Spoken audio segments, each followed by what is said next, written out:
اب آپ عبارت پڑھیں. کون پڑھے گا بھائی؟ بسم اللہ الرحمن الرحیم. الواو للجمع المطلق وقيل ابن الشافعي رحمه الله جعله للترتيب وعلى هذا أوجب الترتيب في باب الوضوء. قلنا علماؤنا رحمه الله إذا قال لامرأته إذا إن كلمت زيدا أو عمرا فأنت طالب فكلمت عمرا ثم زيدا طلقت ولا يشترط فيه معنى الترتيب والمقارنة. ولو قال إن دخلت هذا الدار وهذا الدار فأنت طالب فدخلت الثانية ثم دخلت الأولى إن دخلت هذه الدار وهذه الدار فأنت طالق. إن دخلت هذه الدار وهذه الدار فأنت طالق فدخلت الثانية ثم دخلت الأولى طلقت. قال محمد رحمه الله إذا قال إن دخلت الدار وأنت طالب تطلق في الحال ولو اقتضى وذلك ترتيبا لترتب الطلاق به على الدخول ويكون ذلك تعليقا لا تنجيزا. بس تو یہ فصل فی تقریر حروف المعانی، یہ فصل ہے حروف معانی کے بیان میں. جی حروف معانی، حروف کی صفت معانی ذکر کرنا اس بات کی دلیل ہے کہ یقیناً حروف اور بھی طرح کے آتے ہوں گے. چنانچہ حروف کی دو قسمیں ہیں، حروف مبانی اور حروف معانی. حروف مبانی وہ حروف ہوتے ہیں جن سے کلمے کی بنا کی جاتی ہے، اسی لیے ان کو مبانی کہتے ہیں. جی مطلب یہ ہے کہ کسی بھی کلمے کو مرکب کیا جاتا ہے اس سے، جیسے قاف لام قاف قلق ہو گیا، جیم ذال با جذب ہو گیا، ہے نا. تو یہ جو جیم ہے، دال ہے، جیم ہے، ذال ہے، با ہے، جذب، تو یہ اپنے ان کے کوئی معنی کوئی معنی نہیں ہے. الف با تا سا وغیرہ ان کو ہم حروف ہجا اور حروف تہجی وغیرہ بھی کہتے ہیں. تو یہ وہ حروف ہیں جن کے کوئی معنی نہیں ہیں. لیکن بعض حروف ایسے بھی ہیں جو اپنے مستقل معنی رکھتے ہیں اور ان کی اپنی حیثیت ہوتی ہے اور وہ پورے جملے کے معنی کو رخ دینے میں بڑا کردار ادا کرتے ہیں، رول ادا کرتے ہیں. ایسے جو حروف ہوتے ہیں جو حروف معنی دار ہوتے ہیں، ایسے حروف کی بھی دو قسمیں ہیں. جی ایسے حروف کی بھی دو قسمیں، حروف عاطفہ اور حروف جارہ. حروف عاطفہ بہت سارے، حتیٰ بھی حروف عطف میں سے ہے. جی الا بھی حروف عطف میں سے ہے، حروف جارہ میں سے ہے. جی حتیٰ بھی حروف جارہ میں سے ہے. لیکن بعض حروف ایسے ہیں جو حروف جارہ بھی ہیں اور حروف عاطفہ بھی ہیں. جی تو حروف عاطفہ فعل پر اور اسم پر دونوں میں داخل ہوتے ہیں، جبکہ حروف جارہ صرف اسم پہ داخل ہوتے ہیں. بہرحال یہ ہم نے آپ کو حروف معانی کے بارے میں تھوڑا سا بتایا. ایک بات اور ہے، اور وہ یہ ہے کہ مصنف علیہ الرحمہ حروف معانی کی فصل قائم کر رہے ہیں، اور ظاہر ہے کہ اس سے وہ تمام حروف جارہ اور حروف عاطفہ کو بیان کریں گے. تو سب سے پہلے حروف عاطفہ بیان کریں گے اور پھر حروف جارہ بیان کریں گے. اور حروف عاطفہ میں بھی واو کی حیثیت زیادہ ہے اور اس کا استعمال بھی زیادہ ہے، اس لیے اس کو مقدم کیا. اس بحث کو یہاں بیان کرنے کا مقصد یہ ہے کہ معنی کے ادا کرنے میں اور جملے کے مفہوم کو ادا کرنے میں واو کی کیا حقیقت ہے؟ چنانچہ احناف و شوافع کے درمیان اس سلسلے میں اختلاف ہے. جی حنفیہ کے یہاں واو مطلق جمع کے لیے آتا ہے، مطلق جمع کے لیے آتا ہے. یعنی جب یہ بات کہی کہ جاء زید و عمر، کہ زید آیا اور عمر آیا، تو یہاں زید کے ساتھ عمر کو جمع کیا.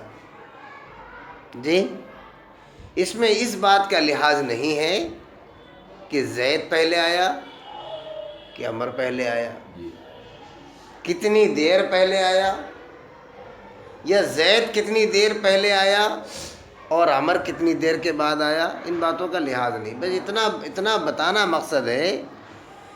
ہو سکتا ہے کہ 2-4 گھنٹے کا فرق ہو سکتا ہے 1 دن کا فرق ہو، فرق کچھ بھی ہو سکتا ہے.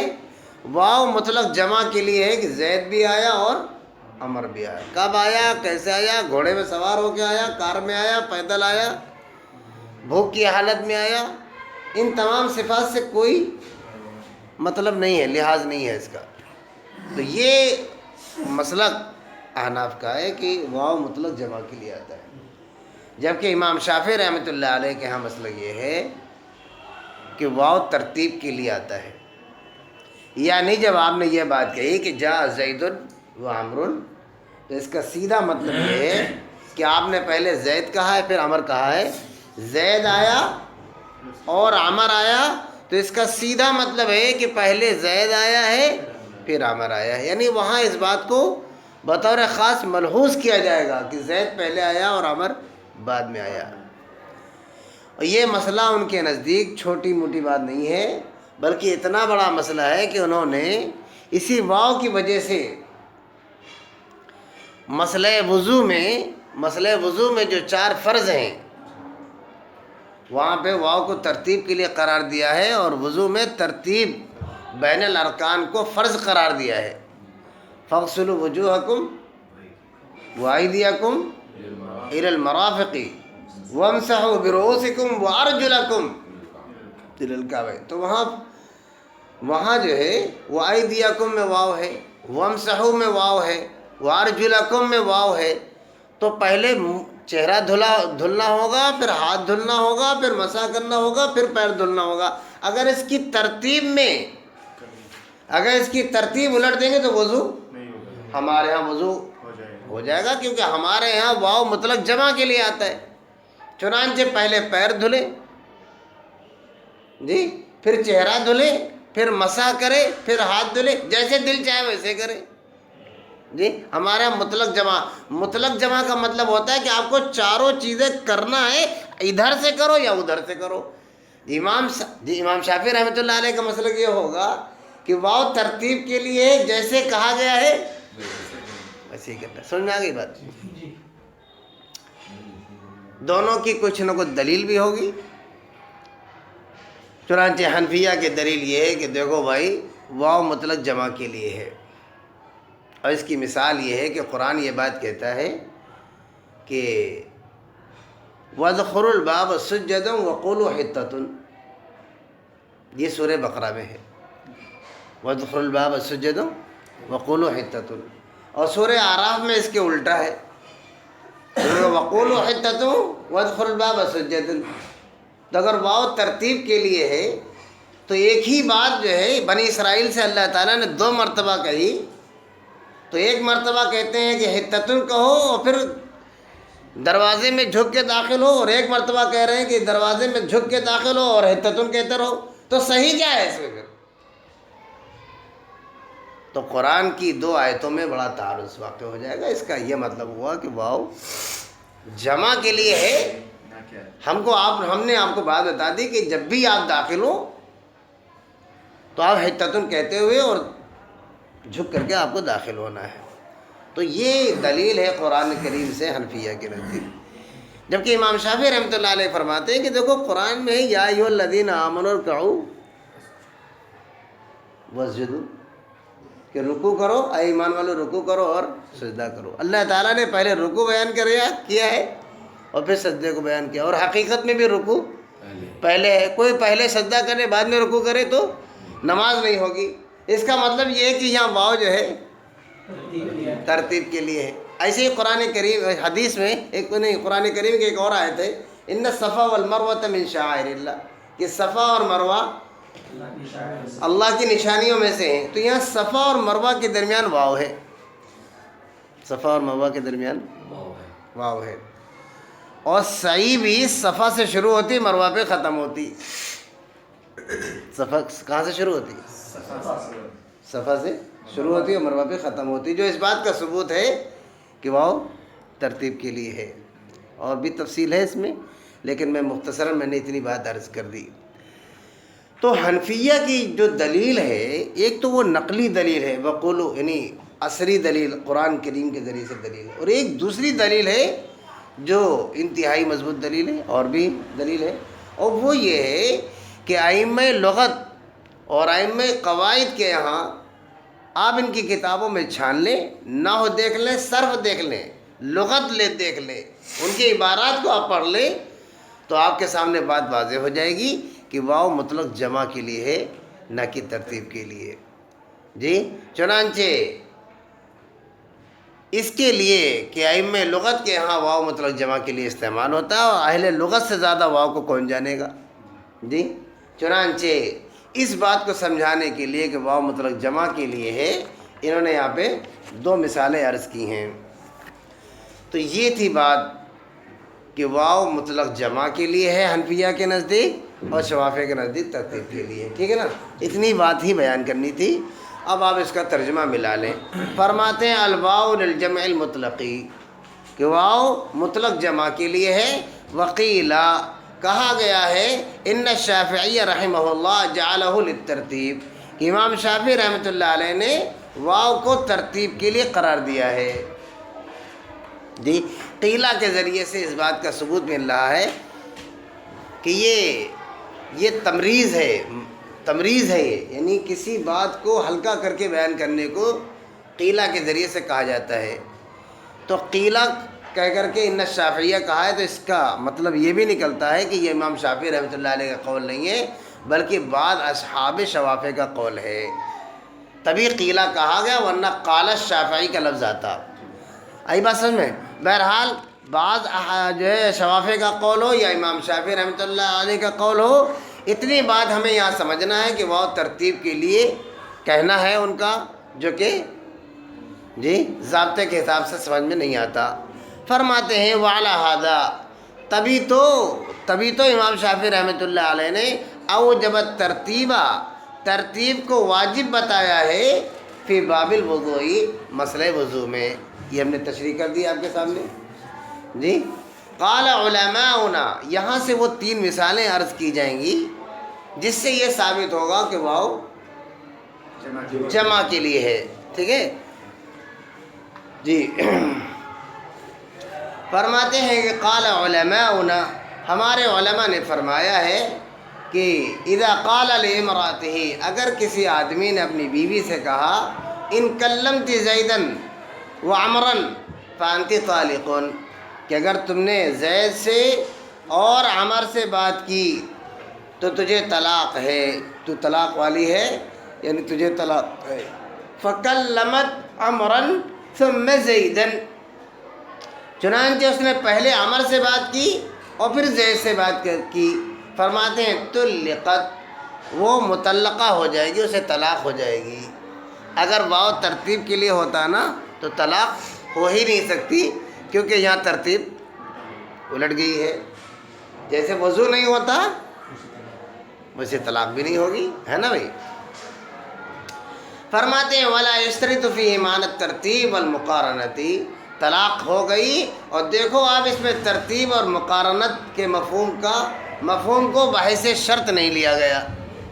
اگر شرط ہوتا، ترتیب شرط ہوتی تو طلاق نہ ہوتی۔ ولو قالا، یہ ایک مثال تھی، سمجھ گئے ہوں گے۔ دوسری مثال دیکھیں، تینوں مثالوں میں ایک ہی بات بیان ہونی ہے۔ ولو قالا، اور اگر کوئی آدمی اپنی بیوی سے کہے ان دخلتی هذه الدار وهذه الدار فانت طالق، کہ اگر تو اس گھر میں اور اس گھر میں داخل ہو تو تجھے طلاق ہے. فدخلت الثانیہ ثم دخلت الاولى طلقت. فرماتے ہیں چنانچہ اس نے یہ کہا تھا کہ اگر تو اس گھر میں اور اس گھر میں یعنی ان میں سے کسی بھی گھر میں داخل ہو جائے تو تجھے طلاق ہو جائے گی، یہ مطلب تھا بات کا. چنانچہ وہ پہلے دوسرے گھر میں داخل ہوئی، پھر پہلے گھر میں داخل ہوئی، طلاق ہو جائے گی، کیونکہ واو یہاں پہ مطلق جمع کے لیے تھا. جی تو چاہے ایسے داخل ہو یا ویسے داخل ہو، دونوں گھر میں داخل ہونا تھا، داخل ہو گئے تو طلاق ہو گئی. قال محمد، یہ تیسری دلیل آنے جا رہی اسی بات کی. امام محمد رحمۃ اللہ علیہ فرماتے ہیں اذا قال ان دخلت الدار وانت طالق تطلق فی الحال. جی کہ اگر کوئی آدمی اپنی بیوی سے کہے کہ اگر تو گھر میں داخل ہوئی تو تجھے طلاق ہے، تجھے طلاق نہیں کہا ہے یہاں، فانتی طالق نہیں کہا ہے، کیونکہ فا جو ہے وہ جزائیہ ہوتا ہے. تو ان دخلت الدار فانتی طالق اگر کہہ دے پھر تو جھگڑا ہی ختم ہو گیا، اور وہ یہاں بحث نہیں ہے. یہاں اس نے فا کے بجائے واو استعمال کیا ہے. جی ان دخلت الدار وانت طالق، کہ اگر تو گھر میں داخل ہوئی اور تجھے طلاق ہے، اور تجھے طلاق ہے، یہ ترجمہ ہوا اس کا.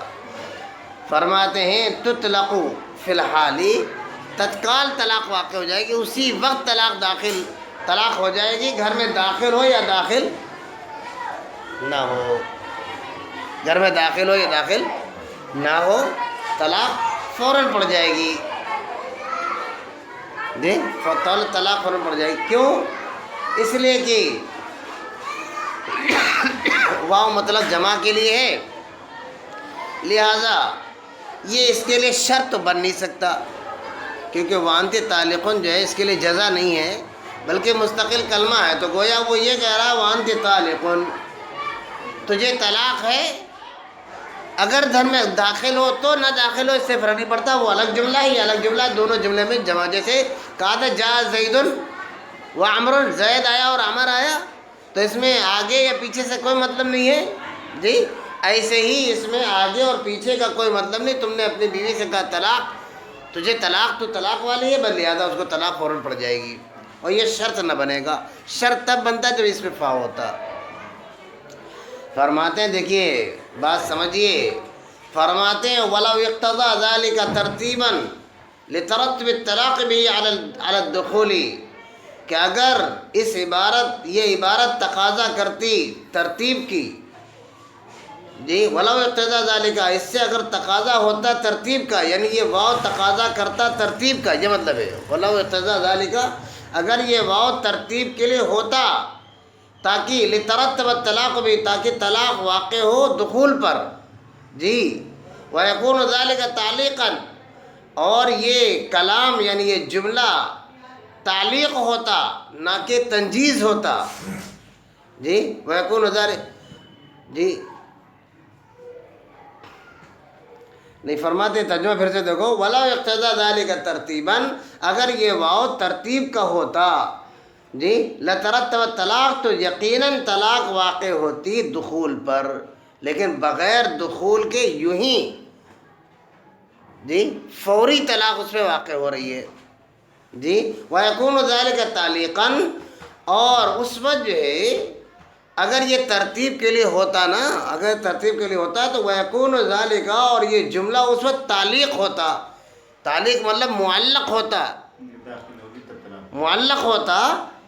جی اور جب وہ شرط پائی جاتی تب جزا پائی جاتی. لا تنجیزن، جی تنجیز نہ ہوتا، یعنی جی فوری وقوع والا نہ ہوتا. تنجیز کہتے ہیں کہ بغیر کسی شرط کے کوئی چیز ہو جائے اس کو تنجیز کہتے ہیں، اور تعلیق اس کے بالعکس ہے. تو فرماتے ہیں کہ دیکھو یہاں سب کا اتفاق ہے کہ یہ طلاق واقع ہو جائے گی. تو اگر طلاق فوری واقع ہو جانے والی بات ہے تو اس کا مطلب یہ ہوا کہ یہ جملہ تعلیق نہیں بلکہ تنجیز ہے. جی اور یہ واو ترتیب کے لیے نہیں ہے، ورنہ دخول پر یہ معلق ہوتا. جی آئی بات سمجھ میں؟ تو یہ تھی بات، 3 مثالیں آ گئی تھیں. اور پڑھایا جائے؟ اتنے ہی رہنے دیتے ہیں آج ہیں؟ ٹھیک ہے انشاءاللہ. السلام علیکم ورحمۃ اللہ وبرکاتہ.